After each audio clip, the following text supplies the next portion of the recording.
cheating husband, shames paralyzed wife for pregnant. Mistress, her hidden truth turns the tables. The chandelier above glittered like a million tiny suns, casting golden light over the grandeur of the ballroom. It was the annual Kingsley Enterprises Gala, exclusive, opulent, and crawling with power-hungry elites. Soft jazz music hummed through the air, floating between clinks of champagne glasses and shallow laughter. Waiters moved like shadows in white gloves, offering expensive drinks and delicacies no one would remember the names of by morning. And there, at the farthest end of the room, almost like an afterthought, sat Selina Monroe. She was breathtaking, her red satin gown sculpted to her curves with elegant defiance, her dark brown skin glowing under the chandeliers. Her full lips, painted a bold and unapologetic crimson, remained untouched by even the hint of a smile. Her eyes, framed by thick lashes and quiet pain, watched the room with a regal stillness. Her wheelchair gleamed beside her like polished armor, and though she said nothing, her presence was impossible to ignore. Then the room shifted. Like a windstorm breaking through still air, Blake Kingsley walked in. Tall, sharp-featured, and tailored to perfection, he looked every bit the ruthless millionaire the media glorified. But he wasn't alone.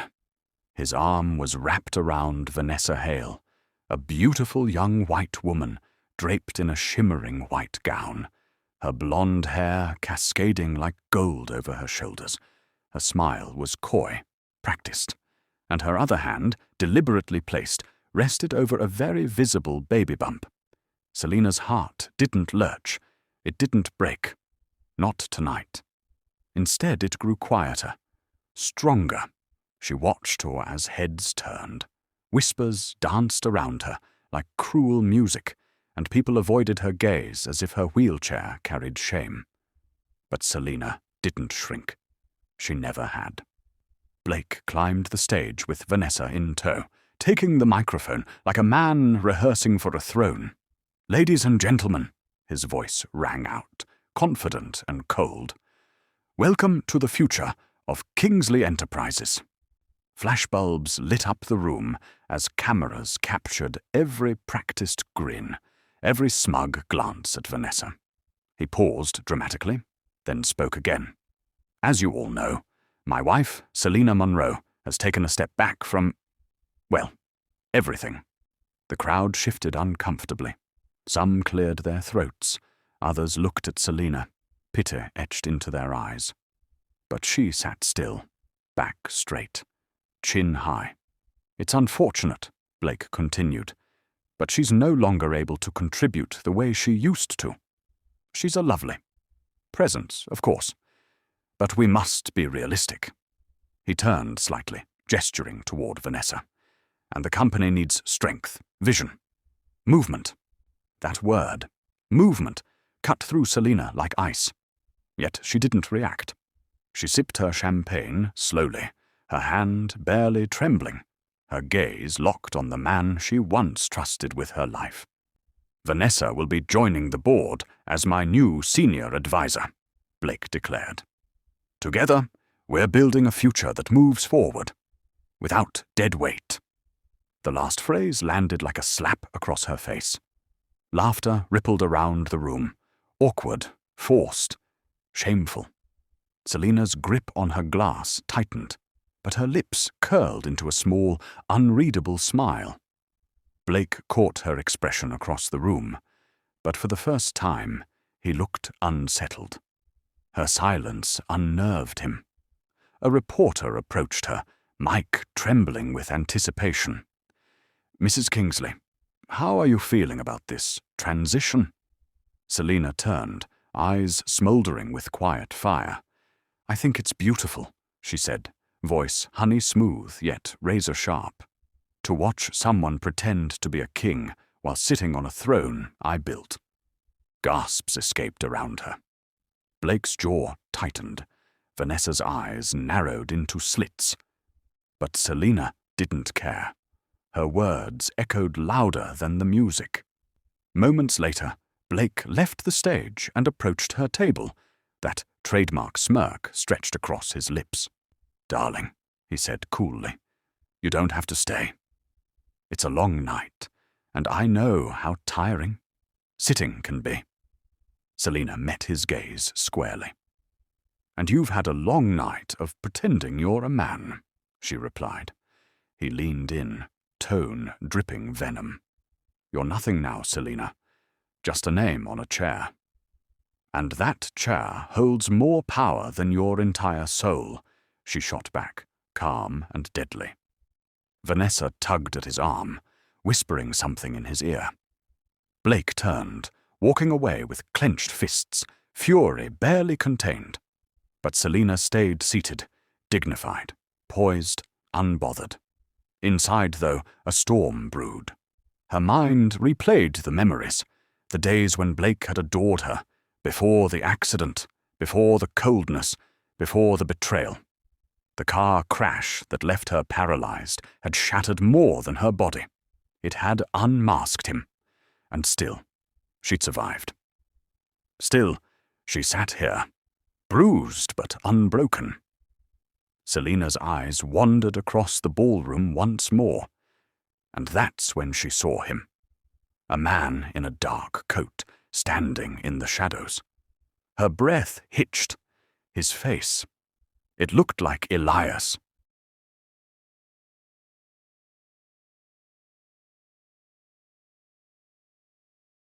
The one who once held her hand through the pain. The one who had vanished without a word. Before she could move, he was gone. Was it a ghost? A sign? Or was the past catching up faster than she expected? Slowly, she turned her chair towards the exit. Her dress trailed behind her like fire.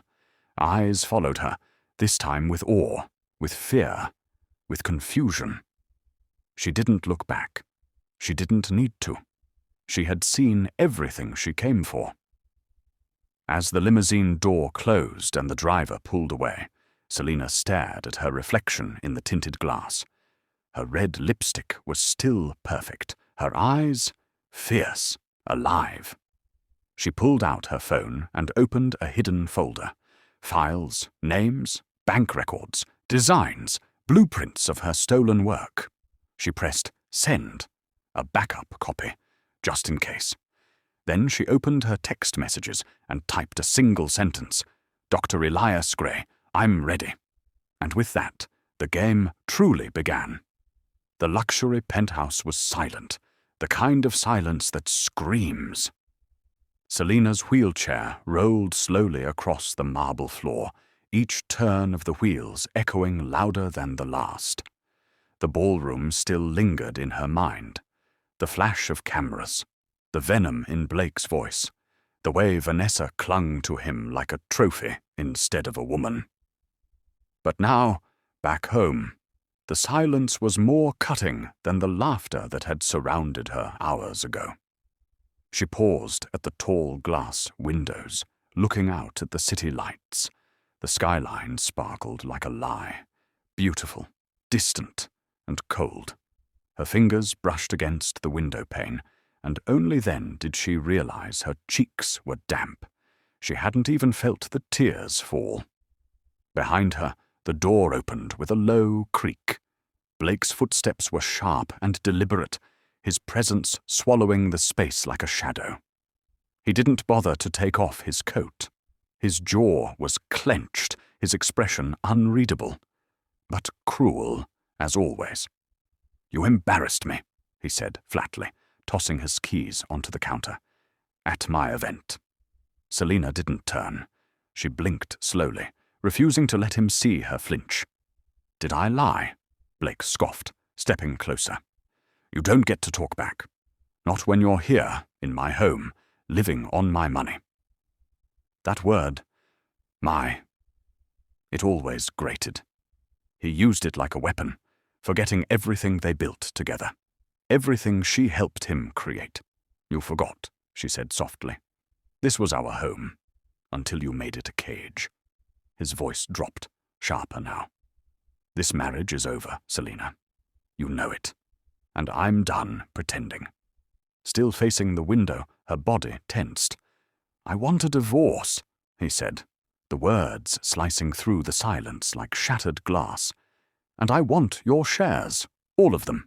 You're not in any condition to run a business. Hell, you're not even a partner anymore. You're just here. Her lips parted, not in shock, but in something far colder.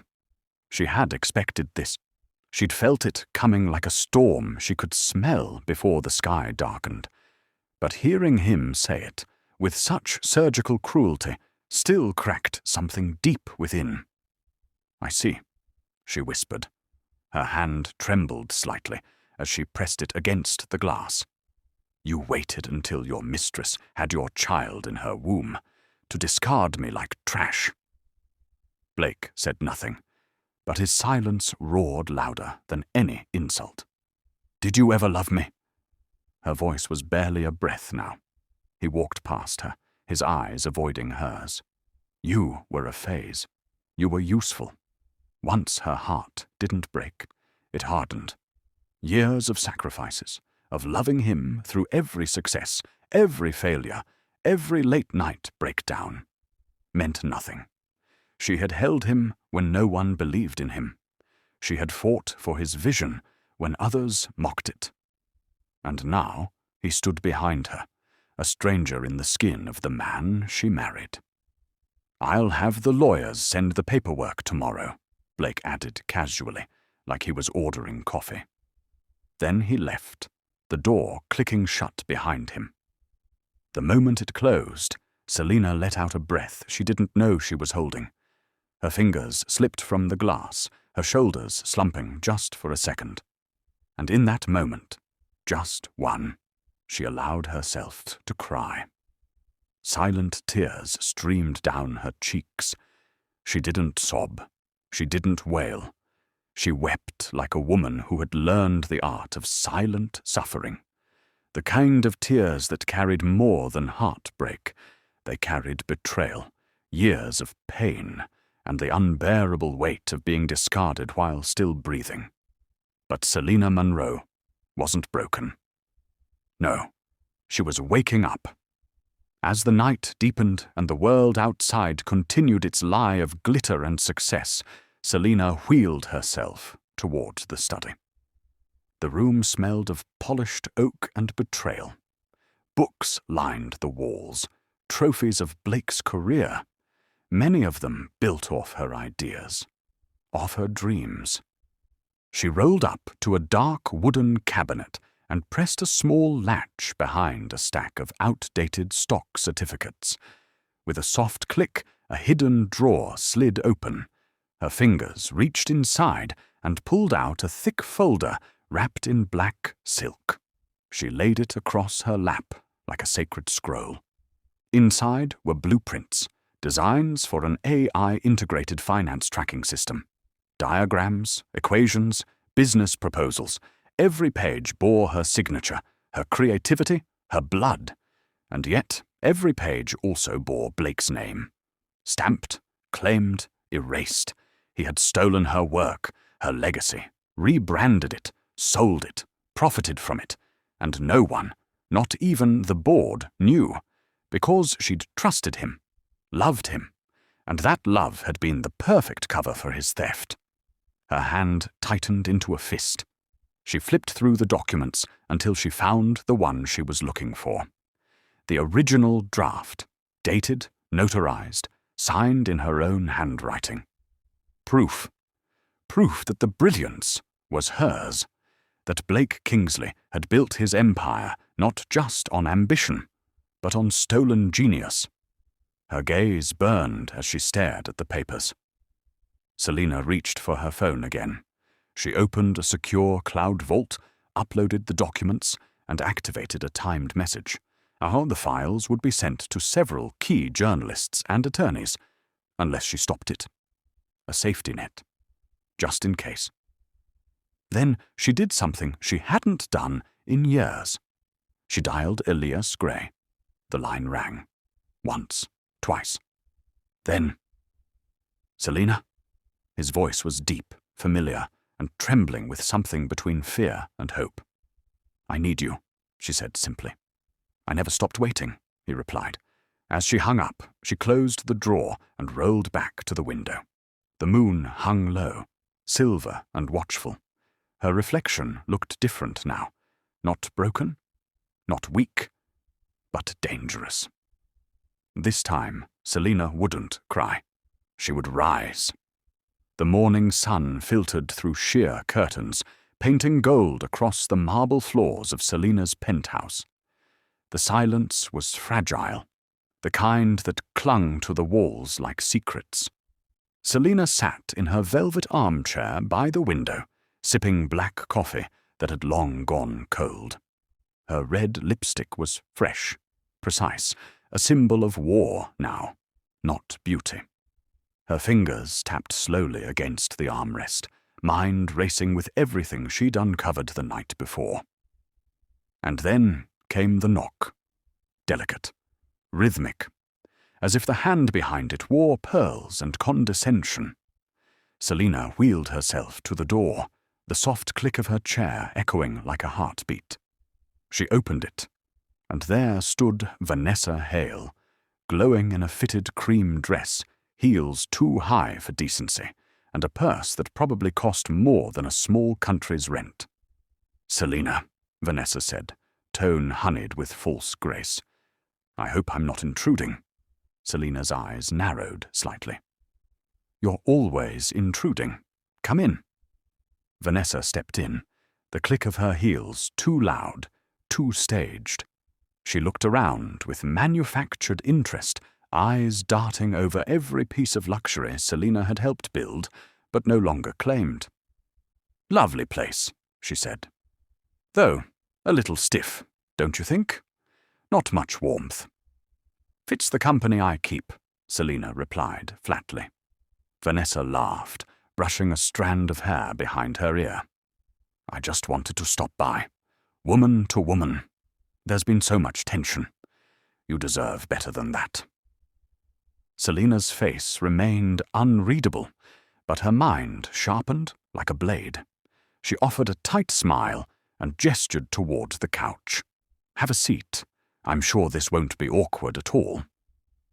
Vanessa sat delicately, resting her hand over her stomach in that same practiced gesture.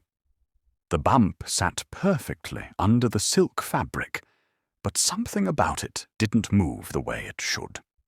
Selina noticed. Selina noticed everything. "I know it must be hard," Vanessa began, her voice a carefully balanced mix of pity and pride. "Seeing Blake move on, especially with me. And now, with our baby on the way." Selina tilted her head slightly. "A baby changes everything, doesn't it?" Vanessa nodded, rubbing her belly again, but too lightly, as if afraid to press too hard. Selina leaned forward, her eyes calculating. "How far along are you?" "Almost 4 months," Vanessa said, far too quickly. Then added, "Give or take." Selina's lips twitched. "Odd. You said 3 last week when the press asked." Vanessa's eyes darted, just for a second, but it was enough. Selina smiled wider. "Sweet. Dangerous." "Oh, that's right," Vanessa chuckled, brushing it off. "Baby brain. You'll understand someday." Selina's voice was ice now. "I already do. I was pregnant once. Blake didn't want it." Vanessa stilled. She hadn't known that. Selina leaned back and reached for a velvet cushion behind her, subtly flipping a hidden switch on her phone. Recording. The screen dimmed as the app ran silently in the background. Vanessa didn't notice. "Is that why you stayed?" Vanessa asked, cocking her head. "Because of a past that never grew." Selina sipped her coffee again, her gaze never wavering. "Number on my stayed because I was strong. Something you'll never understand, fake belly or not." The words hit like a whip. Vanessa's smile faltered.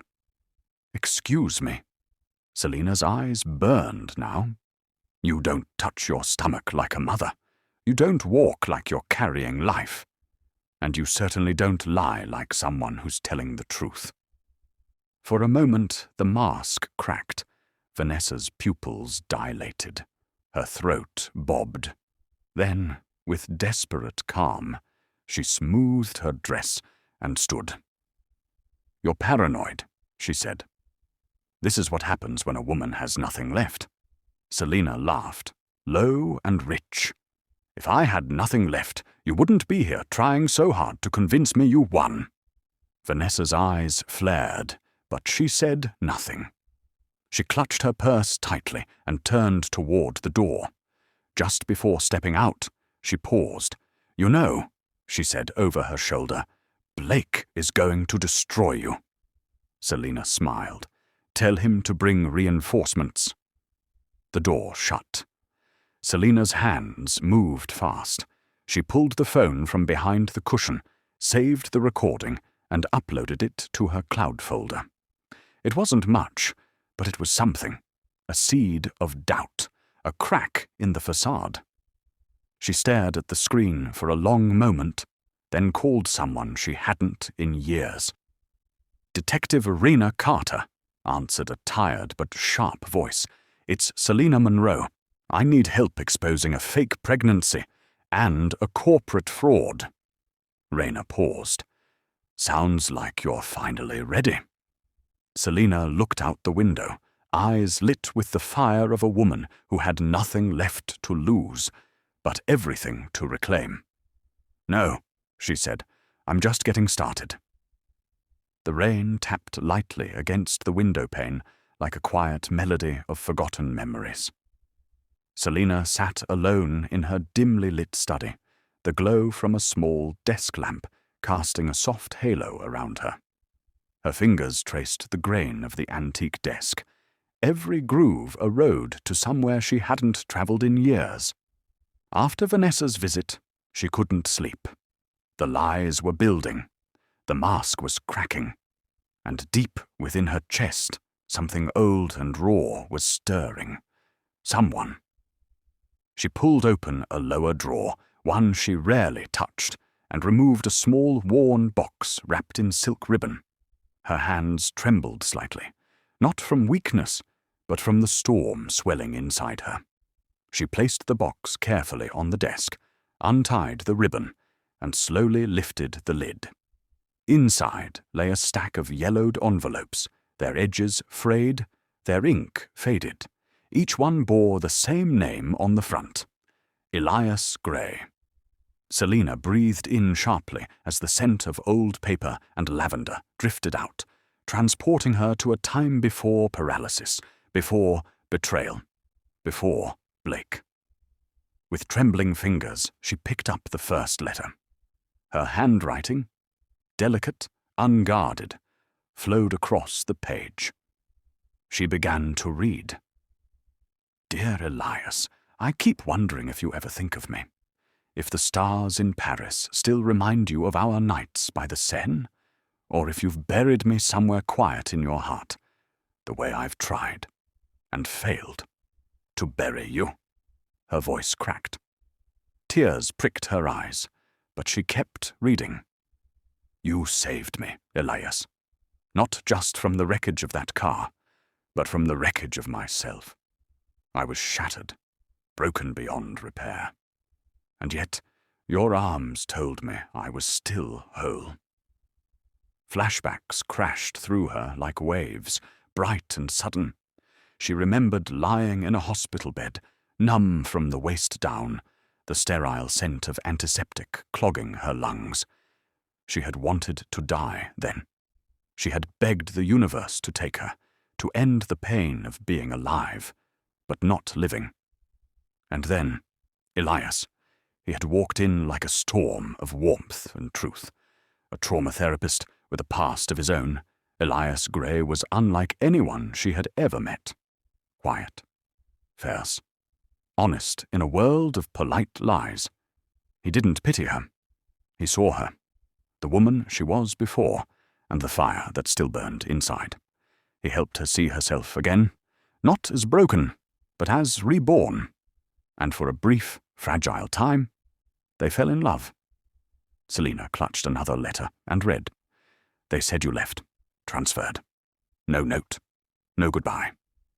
But I know you, Elias. You wouldn't vanish unless someone made you. I've searched. I've written. Nothing. It's like you were erased. A tear slipped down her cheek. Back then, she'd believed Blake when he said Elias had moved on, that Elias was just a phase. But now, she knew better. Blake had always hated Elias, always saw him as a threat. And Blake always got what he wanted, by manipulation or by force. What if Elias hadn't left by choice? Her heart pounded as she sifted through more letters, some angry, some aching, some full of desperate hope. And at the bottom of the box, wrapped in faded red string, was a small Polaroid photo. Elias and Selina, his arms wrapped around her from behind, her head tilted back in laughter. She stared at it like it was oxygen. How had she forgotten the way he made her feel? Time to finish what we started, she whispered. She turned on her laptop, opened a blank browser, and typed Elias Gray, trauma therapist, last known, Seattle General Hospital. Search results poured in, but none current. Then something caught her eye. A mention in an old medical journal, a community award given to a doctor, Elias Gray for post-accident recovery therapy, in a small town 2 states away. Dated just a few months before she married Blake. Her heart kicked in her chest. She grabbed her phone and called Detective Rena Carter again. I need you to find someone. His name is Elias Gray, Rena exhaled sharply. Elias? The same guy you... She paused. Why now? Because, Selina said, her voice steely and soft all at once. He's the only person who ever loved me for who I was. And I think Blake made him disappear. Silence on the line. Then Rena spoke, voice low. I'll find him. Selina hung up and looked at the letters spread across her desk like pieces of her soul. The lies of Blake's world were unraveling, one thread at a time. And with every truth she uncovered, she grew stronger. Her hands hovered over her wheelchair's controls, and for the first time in weeks, her body felt light. Not because she could walk, but because she had purpose. Fire. Blake thought he buried her in silence. Vanessa thought she outshined her in deceit. But Selina had something neither of them could mimic. Truth. And the man she once loved might hold the key to all of it. As the rain picked up outside, thunder rumbled in the distance. Selina pressed her palm over her chest, where a heart still beat fiercely beneath the scars. You saved me once, Elias, she whispered. This time, I'll save you. The sky hung low with a stormy haze, thick clouds casting shadows over the city, like nature itself was holding its breath. Selina moved through the private drive of an unmarked building tucked between an upscale florist and a discreet bookshop. A small brass plate beside the entrance read, Dr. Ava Monroe, Neuro Rehab and Confidential Recovery. No flashing signs, no waiting patients, just silence and secrecy. Selina swiped a key card and entered quietly, her wheelchair rolling over soft carpet, until she reached the back office.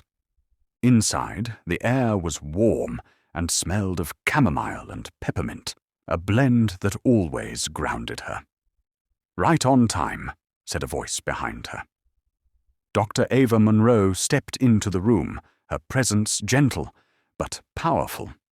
In her mid-40s, Ava wore glasses perched on the edge of her nose and had the demeanor of someone who had seen the worst of life and still chose to fight it. Selina gave a soft smile. Wouldn't miss it. Without another word, Ava rolled the therapy mat out and extended her hand. Selina reached up and stood. slowly, steadily. Her legs trembled, but they moved, controlled, intentional. She took a small step forward, her fingers clutching the parallel bars. "Good," Ava said calmly, her voice firm yet encouraging. "Now breathe, one step at a time, like always." Selina focused, each footfall a miracle she still didn't take for granted.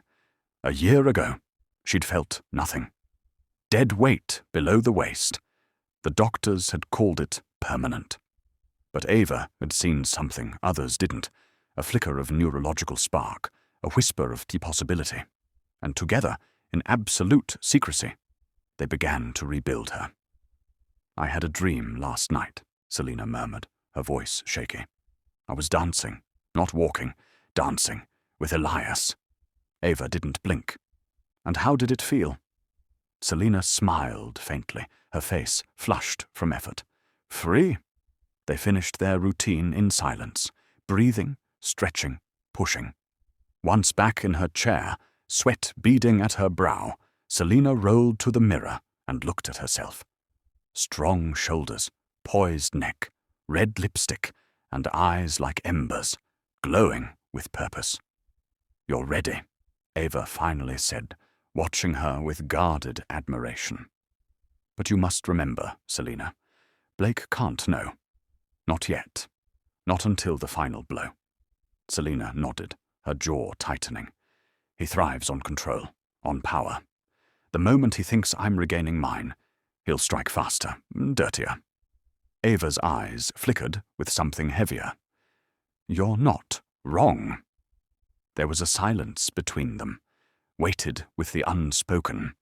Then Ava walked to a locked drawer and pulled out a folder, marked confidential. "I wasn't going to show you this yet," she said, placing it in front of Selina, "but you should see it before you move forward." Selina opened it slowly.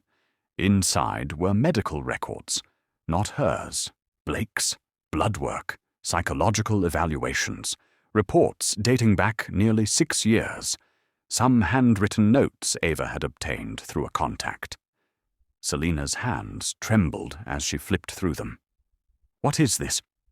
"Proof," Ava said, her voice flat, "that Blake has a documented history of narcissistic manipulation, gaslighting, emotional abuse. And," she paused, "a tendency to eliminate perceived threats, professionally and personally." Selina's breath caught. "You mean Elias?" Ava nodded grimly. "He came to me once, months before your accident. Wanted advice on helping you without triggering Blake's rage. He knew Blake hated him. And then he vanished." Selina stared at the papers as if they were knives. All this time, Blake had been shaping the narrative, turning her into a weak, dependent figure while polishing his image as a devoted husband. All while building a relationship with Vanessa, the perfect white mistress to showcase to investors and friends. He had planned everything, down to the image. The betrayal wasn't just emotional, it was architectural. Selina closed the folder slowly. "Then this isn't just about me. It's about everyone he's hurt, everyone he's erased." Ava leaned forward. "Exactly. But remember what we agreed. Patience. You reveal nothing. Not your therapy. Not your strength. Not your fire. Until the moment you set the match to his empire." Selina nodded once, firmly. "And that moment is coming." As she rolled toward the door, she paused in the doorway and turned back. "He thinks I'm broken, helpless, that I'll hand over my company shares with a silent cry." She glanced at her reflection in the glass door, back straight, shoulders lifted, the red lipstick like blood on steel. "But Blake forgot one thing," she whispered. "A woman doesn't need legs to walk all over his lies."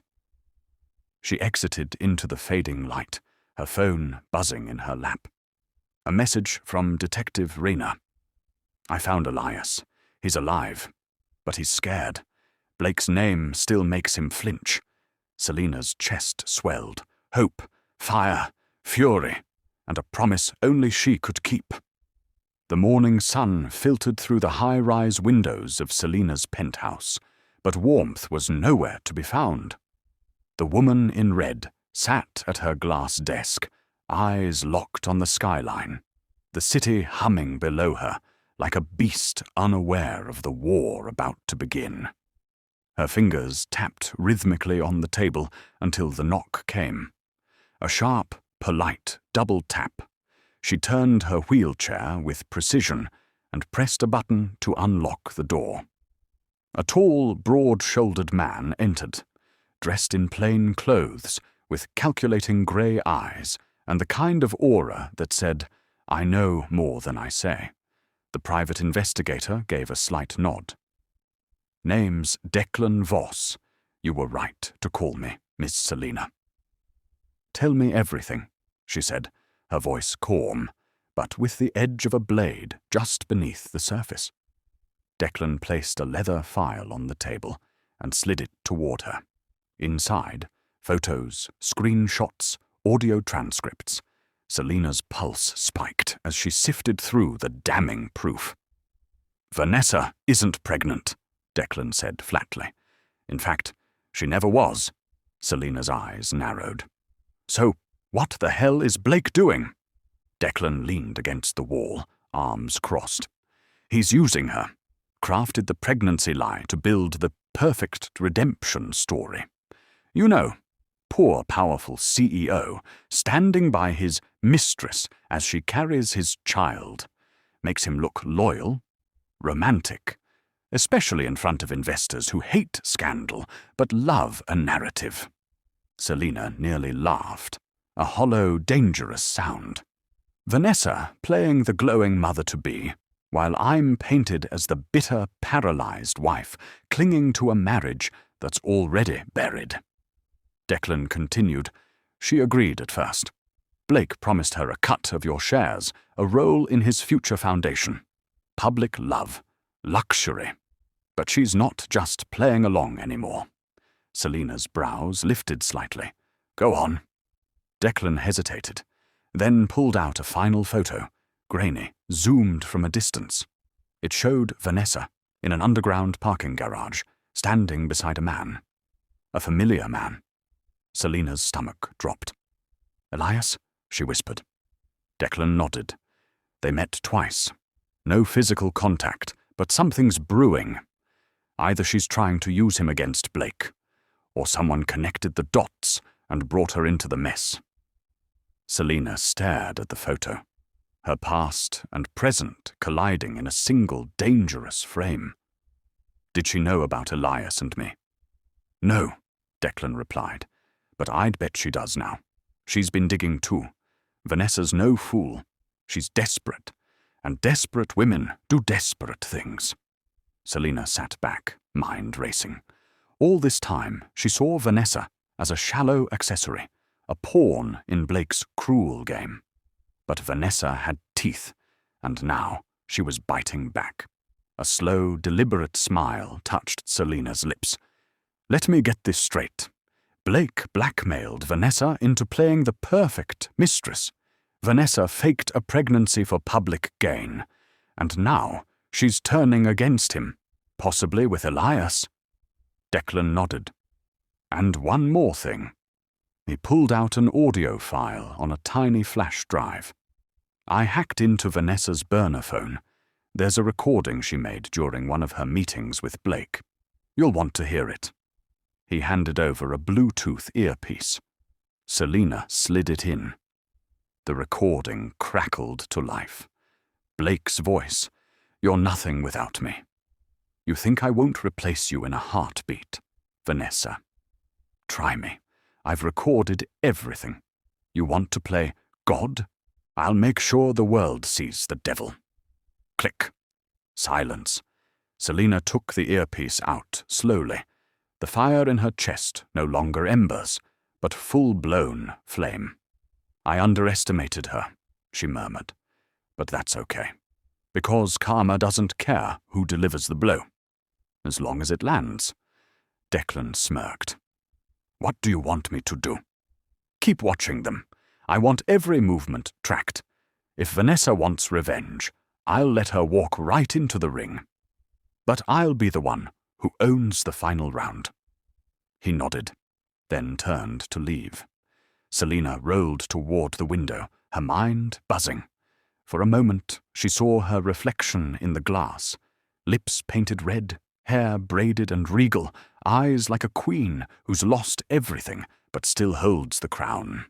Vanessa had played a dangerous game. She'd taken Blake's bait and thought she could rewrite the rules, but Selina had rewritten herself, from forgotten wife to silent storm. And now she'd let them destroy each other, then rise from the ashes with truth in one hand and justice in the other. Karma, she whispered, has a lovely shade of lipstick. And it was coming for them both. The air in the city crackled, not with electricity, but with anticipation. Whispers had begun spreading like wildfire through corporate circles and media channels alike. An anonymous leak, documents no one had ever seen, files that, if real, could topple a titan. At the center of it all was a name people revered with polished fear. Blake Kingsley, the ruthless, charming millionaire whose empire was built on clean lines and even cleaner lies. And somewhere in the shadows, the woman he called a burden had struck her first blow. Selina sat in the study of her penthouse, a steaming cup of chamomile in one hand, a tablet in the other. Headlines flashed across the screen. Breaking. Confidential designs behind Kingsley Tech leaked. Unknown inventor identified as wife. Sources claim CEO's paralyzed wife was the real genius behind Smart Secure's patent. Is Selina Kingsley the ghost designer who built a fortune? She smiled, slow and sure. Her heart pounded, but not from fear, from power. A week earlier, she had scanned every file Blake thought he buried. The blueprints she'd created, the schematics he'd stolen, each stamped quietly with her initials, tucked behind legal jargon. With Declan's help, she'd passed them to journalists with a digital paper trail that linked back to an anonymous whistleblower. But the damage had begun. Inside Kingsley Corp's headquarters, Blake was pacing the length of his glass office like a cornered animal. Vanessa stood by the windows, arms folded, her face pale. Shareholders had been calling non-stop. Clients wanted statements, and the media had camped outside the building like vultures waiting for a crack in the armor. "She's bluffing," Blake hissed, slamming his fist against the desk. "Those documents don't prove anything. Anyone can forge a schematic." Vanessa arched a brow. "But they didn't, and you know it." He spun toward her, eyes wild. "I made you. I made this company. You think some stupid articles and pity for a paralyzed wife is going to undo me?" But Vanessa didn't flinch. "No," she said calmly. "But maybe your own words will." Blake froze. Before he could question her, his assistant buzzed through the intercom. "Sir, the board is waiting in the main conference room, and the tech team says there's an anonymous video link connected to the main screen. They can't shut it off." Blake's blood ran cold. 10 minutes later, inside the massive boardroom, directors, investors, and high-level staff filled every seat. A low murmur hummed through the room. Everyone smelled smoke, but didn't yet know the fire had already begun. Blake walked in with forced confidence, straightening his tie and flashing a tight smile. "I understand there's been some confusion," he began. "I assure you these rumors are baseless." Then the screen behind him lit up. Static. Then clarity. A hidden camera. Blake standing over Selina in their private home. His voice sharp, cruel. "You think your little ideas matter? You're nothing without me. I took your scraps and made something real. You're just decorative. Broken.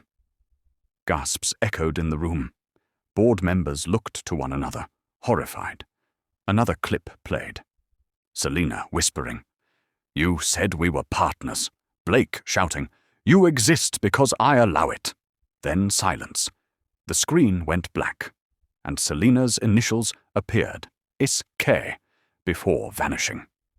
Blake's face drained of color. "This is taken out of context," he barked. "That's private. She manipulated." But no one was listening anymore. One of the directors leaned forward. "Mr. Kingsley, were these designs hers?" Blake's mouth opened, but no words came. Another board member stood. "We need to verify authorship. And if those videos are real, we'll have no choice but to launch an internal ethics investigation." The room spun. Blake reached for his water, his hands trembling. Outside the building, news vans multiplied. A drone hovered near the windows, headlines updated by the second. Social media trended with one phrase. Number sign, Selina.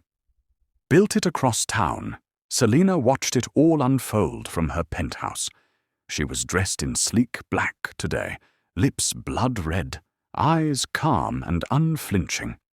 She didn't cry when her husband called her worthless. She didn't flinch when the world believed she was nothing more than a discarded accessory. Because now the world was starting to see the truth. And this was only the beginning. Her phone buzzed again. A message from Declan. "Ready for phase 2? Selina's fingers hovered over the screen. She stared out at the city she helped build. On paper, in silence, behind Blake's shadow.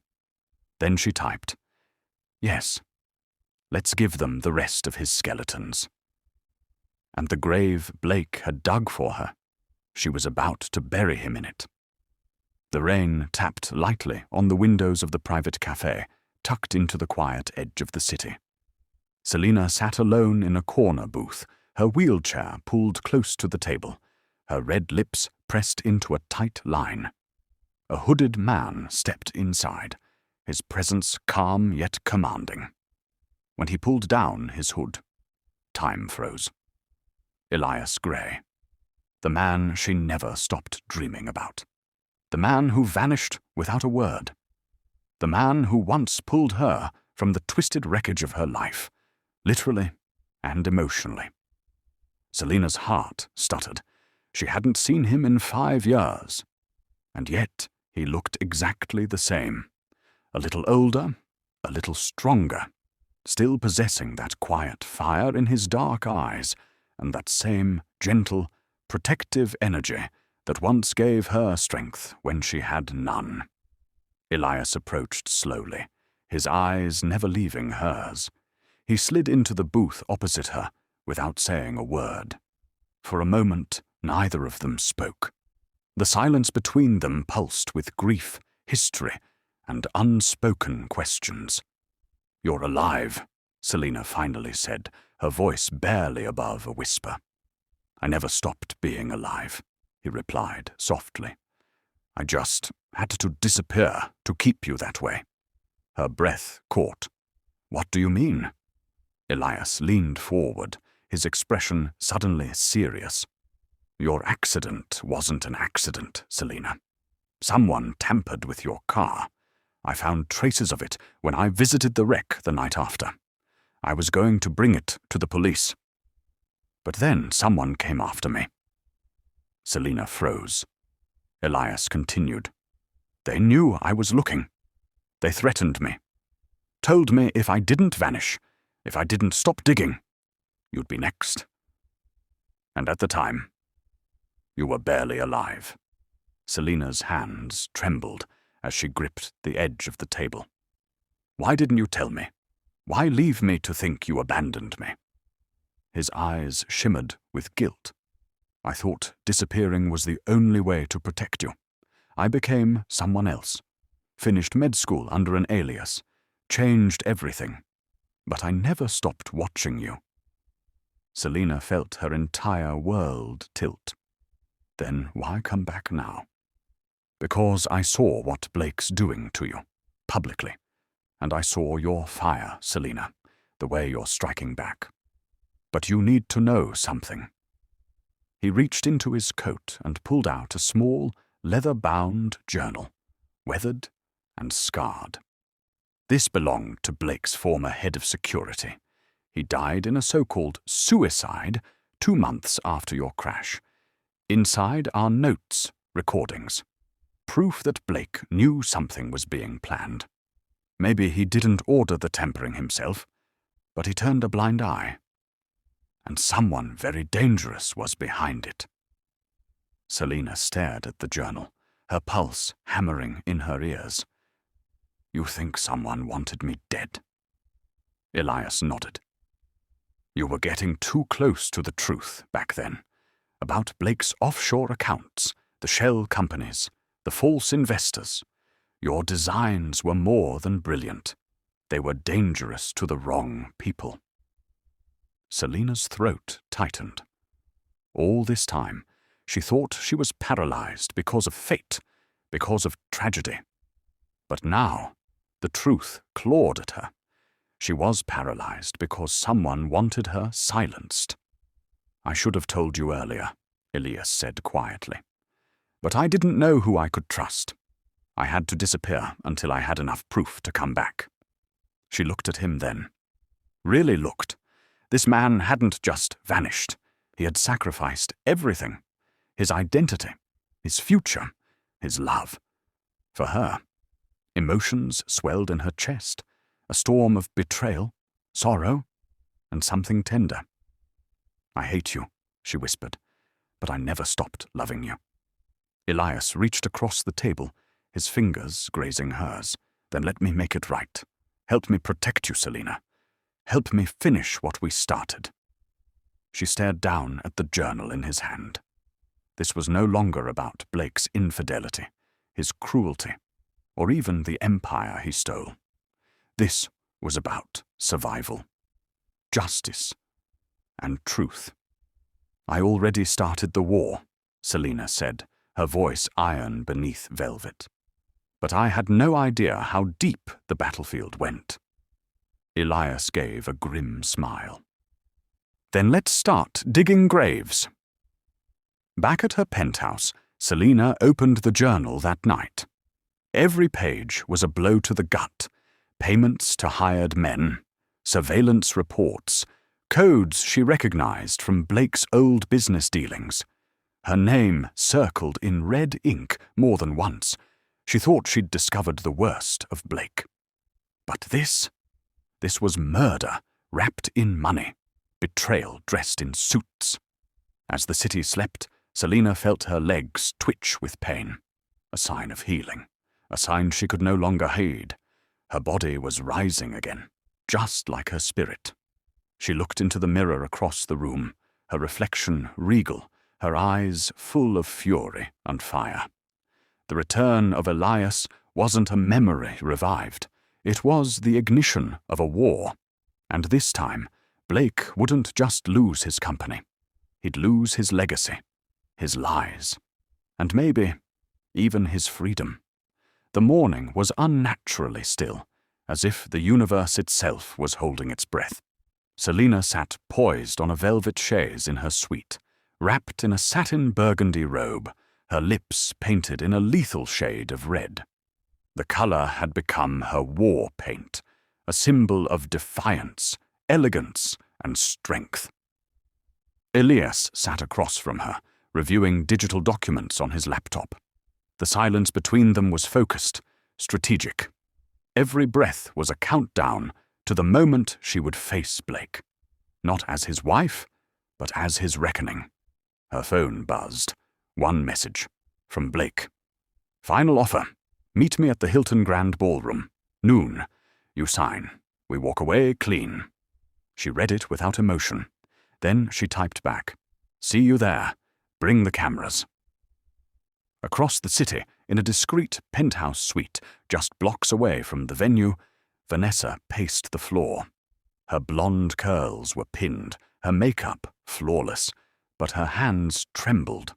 She watched Blake's press team set up for the emergency public announcement he'd ordered. She was supposed to stand beside him like a poised queen, ready to accept his public proposal, fake pregnancy and all. But in her purse sat a flash drive. It contained everything. Emails between Blake and a corporate fixer about Selina's accident, proof of financial bribes to silence whistleblowers, offshore accounts under names Blake thought were untraceable, and a confession. One late-night drunken voice memo Blake had accidentally left on her phone, laughing about how easy it was to cripple someone's future. Literally. Vanessa clenched her jaw. The plan was to give the drive to Selina, but a voice whispered, "Run. Disappear with it. Sell it. Start over. Power. Revenge. Escape." It buzzed like static in her skull. Downstairs, reporters gathered like wolves, lights flashed, cameras clicked, the crowd outside swelled, their whispers matching the tension in the air. The world was eager for Blake's announcement. Rumors had run wild all week about Selina, about leaked designs, about the cracks in Kingsley Corp's empire. And then she arrived. Selina descended from her car like royalty, her long scarlet dress hugging her figure, the slit up her thigh revealing just enough to stun the crowd. Her legs moved, slowly, subtly, but she was standing. She leaned on a cane, just enough to keep suspicion down, but her presence was thunder. Gasps rippled. Was she walking? Flashes went wild. Blake, standing by the podium, saw her and faltered mid-sentence. He tried to recover. "Ladies and gentlemen, thank you for coming. I've invited you here today to announce a private decision made between me and my wife, Selina, regarding the restructuring of our joint assets." He gestured to her. "My wife has agreed to hand over all proprietary shares and intellectual property rights of her own volition and begin a new chapter, one of peace and closure." Selina stepped forward, her heels clicking like gunshots. The crowd hushed. "Closure," she said, her voice like velvet dipped in ice. "Yes, Blake, you did promise closure." She reached into her purse and pulled out a folder, thick, bound, labeled Kingsley Designs, Authorship and Exploitation. Gasps again. Vanessa watched from the shadows, one gloved hand pressed over her mouth. Selina looked around the room. Today is not about transferring rights. It's about reclaiming truth. Blake forced a grin. "Selina, this isn't what we agreed to." "No," she said, her voice unwavering. "You told me to sign over everything, or be humiliated further. You threatened to leak footage of me breaking down in therapy. You said no one would ever believe a crippled woman with issues." The audience stirred. Phones recorded every word. Reporters leaned in. Selina turned to the crowd. "I designed Kingsley's biometric system. I built the foundation of his empire. And I was nearly killed when I uncovered the truth. But here's what Blake forgot. Broken things can still cut deep." She clicked a button. A screen lit up behind her. The same voice memo from Blake that Vanessa had. Cripple someone's future. Literally. The room erupted. Blake's face drained of all color. He lunged toward the laptop to shut it off, but security blocked him. Someone had already shared the link to a live stream. It was too late. Vanessa stepped out of the shadows then. All eyes turned. She walked calmly to the stage, heels echoing like hammers. She stood next to Selina, her eyes meeting Blake's. "I'm not pregnant," she said clearly. "I never was. It was a PR stunt, a lie we both agreed to." But I've changed my mind." She held up the flash drive. "I'm giving this to the Federal Investigation Team, and I hope they throw away the key." Selina turned to her, lips curled in a strange, satisfied smile. "Welcome to the right side of history, Vanessa." Security escorted Blake away, shouting, eyes wide with rage, his empire collapsing in real time. Selina took a long, slow breath. Not out of relief, but preparation. This was only one war won. But it was the war that made her more than just a woman in a chair. More than a CEO's discarded wife. More than the silent genius. It made her a symbol. The press conference had turned into a feeding frenzy. Reporters shouting questions, cameras flashing like lightning in a storm, investors dialing lawyers mid-sentence.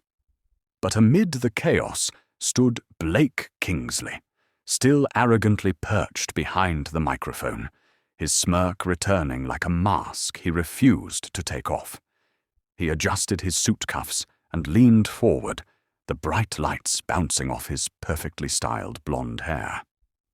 "Let me make something clear," he announced, his voice steady, fake confidence laced with venom. "My wife, Selina, has been unstable for years. She's desperate, wounded, and now trying to sabotage a man who cared for her despite her limitations." His eyes swept over the crowd, pausing for dramatic effect. "I took care of her when no one else would. And now she's trying to paint me as a villain. Let's not forget who the real mastermind is here." Gasps fluttered across the room. Some people nodded, but others looked uncertain. Whispers spread like wildfire. Selina remained seated, her face unreadable. Then she reached down. Her fingers gripped the arms of her wheelchair. Slowly, deliberately, before the world's eyes, she pushed herself up.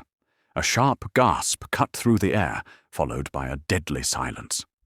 Selina Kingsley, long presumed paralyzed, stood tall in 4-inch scarlet heels. Her spine straightened, her shoulders rolled back like a queen adjusting her crown. And her eyes, burning with fire and defiance, locked onto Blake's. "You shouldn't have forced me to choose silence," she said, her voice clear and sharp, cutting through the silence like a blade. Blake's jaw slackened. The entire room seemed to lean forward, breath held tight.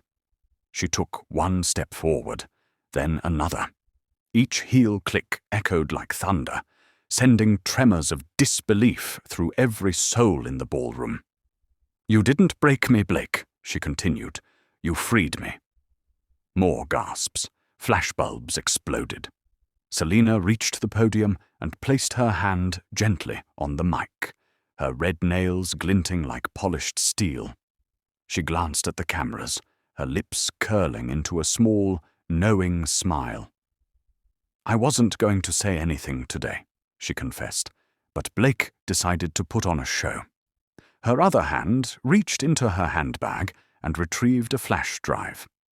"So, let's give the audience what they really came for." The projector behind her lit up, this time playing crisp footage. Clips of Blake mocking Selina behind closed doors. Security cam footage of him bribing a doctor to exaggerate her diagnosis.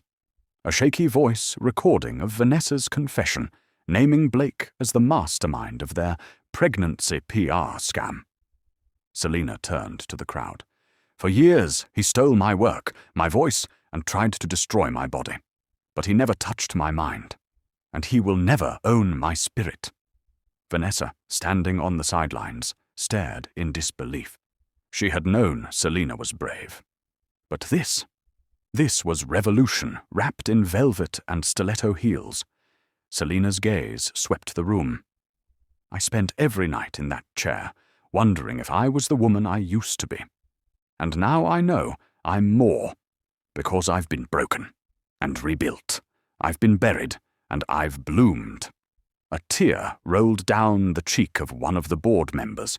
Another reporter dropped her phone in shock. The crowd, once doubtful and curious, was now spellbound. Blake lunged forward, desperate. "She's manipulating this. You're all watching an actress." "No, Blake," Selina interrupted, raising a hand. "You're the actor. The script is just no longer yours." The security team surrounded him, whispering about federal agents on the way. Blake turned toward Vanessa. "Tell them. Back me up." But Vanessa, with tears in her eyes, simply turned her back on him and stepped beside Selina. "No more lies," she said quietly. The silence shattered into applause, loud, rolling, thunderous applause. Selina didn't smile. Not yet. This wasn't the end. But it was the beginning of the end. For Blake.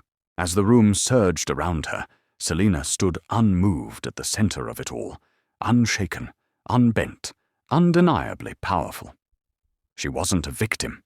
She wasn't a widow to a dream or a discarded wife. She was a warrior who stood tall, in heels, in truth, in fury, in grace. And the world had just watched her rise. The sirens wailed in the distance, echoing like a long-awaited song of justice. Inside the towering glass headquarters of Kingsley Corp, the very heart of Blake's empire, agents in dark suits moved with clinical precision. Files were seized, hard drives bagged. Employees whispered behind trembling hands as Blake Kingsley, once the untouchable billionaire titan, was led out in handcuffs. His face was a storm cloud, his jaw clenched, eyes darting for an exit that didn't exist. The cameras outside clicked in a frenzy. "Mr. Kingsley, any comment on the charges of fraud? What about the abuse claims, the stolen patents?" Reporters surged forward like a crashing wave. Blake remained silent, fury boiling under his skin. He looked up at the top floor, at the corner window that once belonged to him. It was now Selina's. She stood there, draped in cream silk and gold, watching with calm, measured eyes. Her posture regal, her face unreadable. The world saw a woman victorious, but inside her the battle still echoed. Not the battle with Blake. That war was over. It was the battle with herself that had finally quieted. The door behind her opened. Elias entered, his presence warm, grounding. He crossed the room and stood beside her, silent for a long moment. "You did it," he finally said, voice thick with emotion. "No," Selina replied softly. "He did it to himself. I just stopped hiding the truth." She stepped away from the window and handed Elias a note that had been left on her office desk earlier that morning. No envelope, no name. Just familiar handwriting on ivory paper. Vanessa's. Selina's fingers lingered on the edge of the letter as Elias read. "Selina, you don't owe me forgiveness, but you deserve to know everything. I played a role in his schemes, yes, but I was just another pawn. And I was too weak to stop him. I told myself lies so I could sleep. You stood when I couldn't even look at myself. I'm leaving. Not because I'm running, but because I need to start over, where no one knows me, where I can become someone who deserves peace. Thank you for showing me what a real woman looks like."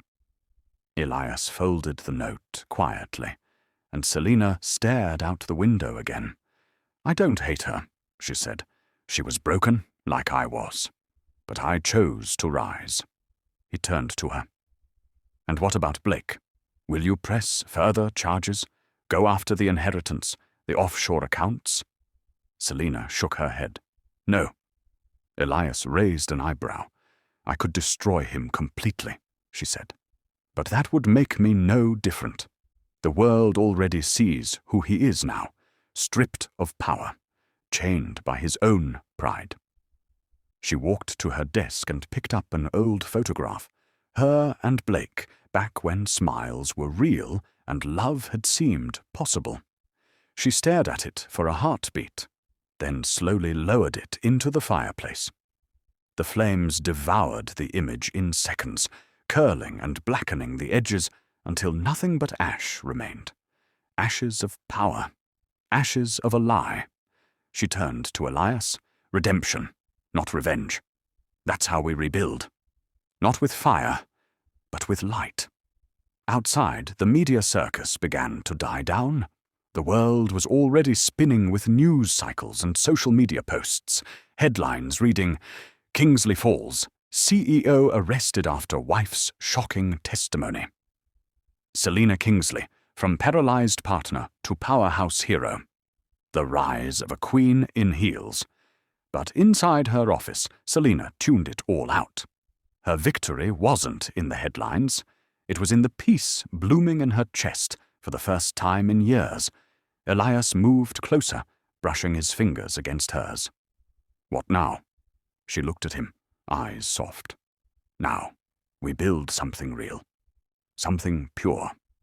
Not just for us, but for every woman who's ever been silenced.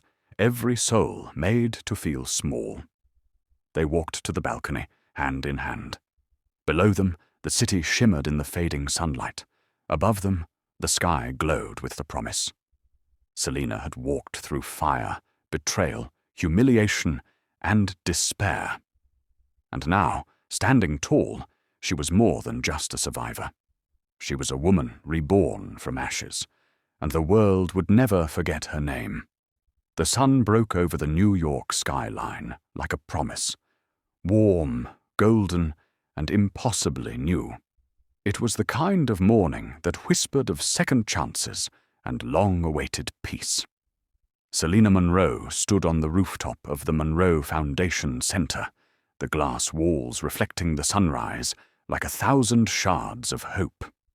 Below, the city pulsed with life. Billboards carried her name. Media vans circled the streets. But Selina wasn't thinking of fame or applause. Her heart was focused on the women entering the building below. Women in wheelchairs, on crutches, in scarves and braids, and bright lipstick. Women who had been told no too many times. Women who had almost stopped believing in themselves. Until now. The auditorium inside the building had filled beyond capacity. Cameras were set up for live broadcast across platforms. Rows of eager faces, young girls, older women, CEOs, mothers, activists, all waited, all eyes turned to the stage. Backstage, Elias gently adjusted the mic on Selina's collar. "You ready, Doctor? Monroe?" She smiled at the name. Not because it sounded prestigious, but because it was hers. Rebuilt, earned, owned. "I've never been more ready," she whispered. When she stepped onto the stage, the room erupted in applause. It wasn't polite, it was thunderous, grateful, raw. The kind of applause that doesn't just praise, it believes. Selina approached the podium slowly, with the same quiet fire that had carried her through every trial. She wore a deep emerald gown that shimmered like strength itself. Her hair was styled in an elegant updo, and her trademark red lipstick had returned, this time not as armor, but as her crown. She took a breath, and then she began. "Not long ago, the world saw me as broken," she said. "Paralyzed, forgotten, dismissed." The crowd fell silent, hanging on to every word. But being paralyzed never stopped me. In fact, it taught me how to rise. Being underestimated, that empowered me. Because when people wrote me off, they gave me the freedom to write my own story. Murmurs of emotion stirred across the audience. Some women reached for tissues, others sat up straighter, hope rising in their eyes. I was called a burden. I was used, betrayed. But I didn't break. I evolved.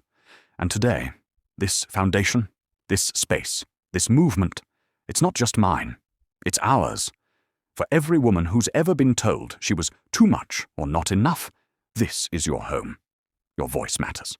Your future begins here. Applause thundered again, the kind that shakes ceilings. And to the girls watching online, yes, you with the wheelchair, or the scar, or the shame someone else put on your shoulders, you are powerful. You are worthy. You are limitless. Her words went viral within minutes. Hashtags surged. Selena Monroe rising. Empowered, not broken. Her voice matters.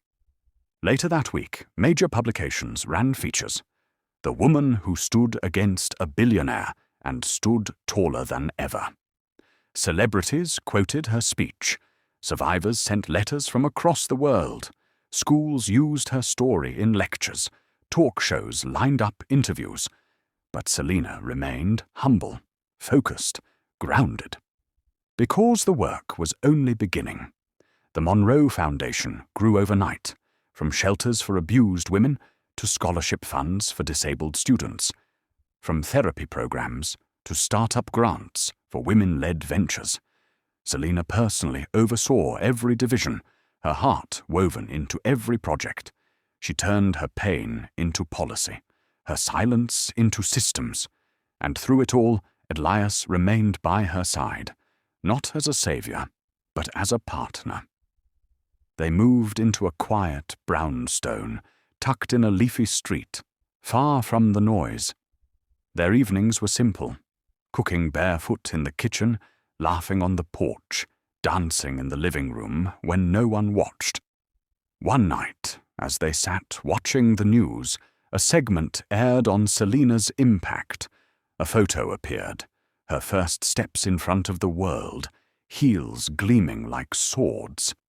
Elias looked at her with admiration. "Do you ever miss who you used to be?" She shook her head. "She brought me here, but this version of me?" She smiled. "She's just getting started." Months later, she stood again, this time at a global summit in Geneva. Her voice translated into 10 languages. She spoke not just as a survivor, not just as a woman, but as a leader. And on the screen behind her, one phrase shimmered in bold letters. Selena Monroe. Power in heels, strength in stillness, fire in her voice. She had been humiliated, betrayed, silenced. Now, she was history in motion, and the world would remember her not as the wife of a millionaire or the woman who stood from a wheelchair, but as Selena Monroe, the name that turned ashes into gold and pain into power.